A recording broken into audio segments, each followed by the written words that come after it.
Hello and welcome to Palace Intrigue. I am your host, Mark Francis.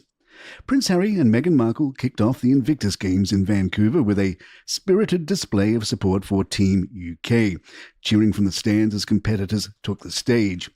But their public appearance came just as US President Donald Trump took a jab at the couple in a new interview. When asked whether Prince Harry should be deported, Trump shrugged, "I'll leave him alone," before adding, "He's got enough problems with his wife. She's terrible. Poor Harry is being led around by the nose."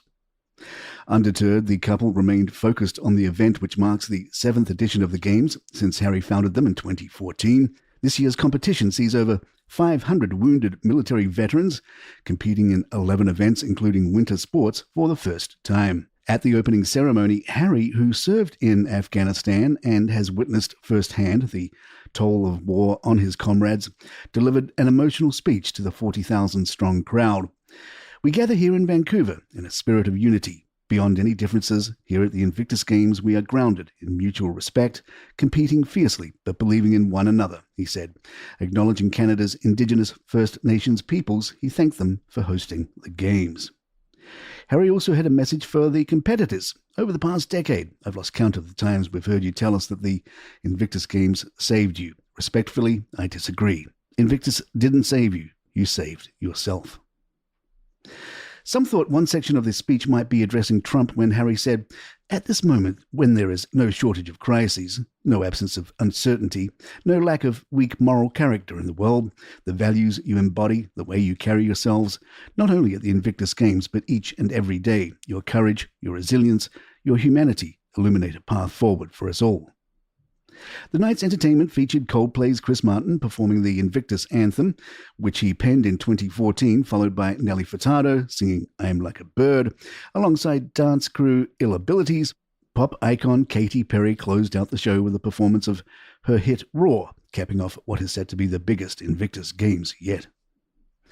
Harry was caught in a classic case of dad dancing, with Meghan sharing the amusing footage on Instagram. During a breakfast meeting with Canada's Invictus Games team, the 40-year-old royal enthusiastically moved his feet and shook his hips, much to the delight of those in attendance.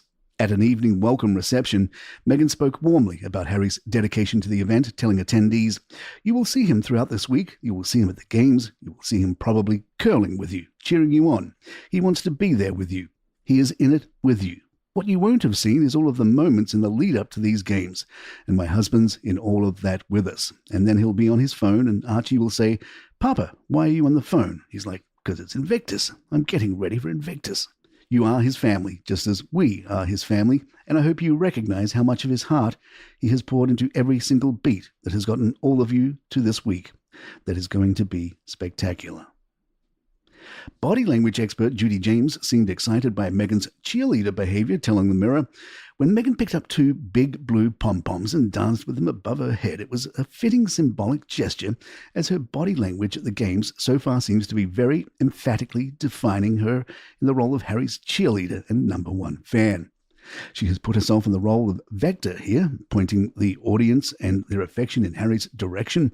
Her speech included comments like, "You will see him throughout the week, you will see him at the Games," to create a sense of anticipation, and her gestures and poses during the opening ceremony showed contagious adoration and awe as she clung to his arm in excitement and support, or gazed at his face as he was mentioned from the stage. Harry took a brief detour from the Invictus Games to step into the ice at Rogers Arena, performing the ceremonial puck drop before the Vancouver Canucks faced off against the Toronto Maple Leafs. Flanked by Canucks owner Francesco Accolini and 2 Invictus Games athletes, the Duke of Sussex dropped the puck between Leafs captain Austin Matthews and Canucks defenseman Tyler Myers.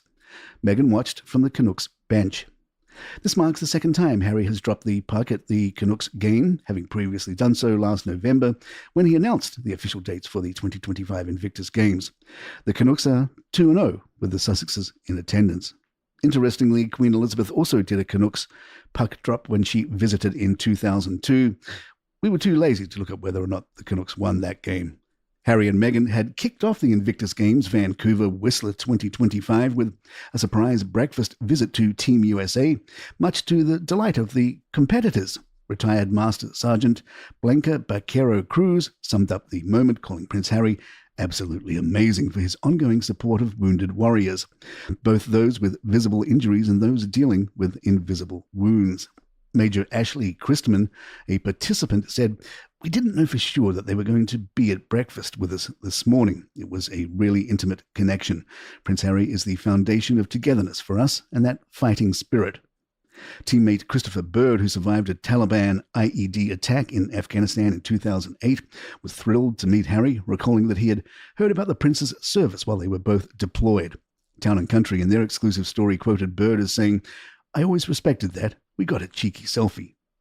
We'll observe that it's curious an American soldier used the term cheeky, but we thank Harry and Meghan's press team for making sure this story got publicized. Meanwhile, King Charles and Queen Camilla hosted a distinguished Italian-themed dinner at Highgrove, welcoming an array of notable guests, including David and Victoria Beckham, Dame Helen Mirren, and Donatella Versace. The evening served as a prelude to the royal couple's forthcoming state visit to Italy and the Vatican in April, which will also mark their 20th wedding anniversary. The king spoke warmly of his affection for Italian cuisine and culture, remarking, "Good food brings people together, and what we choose to eat helps to define us."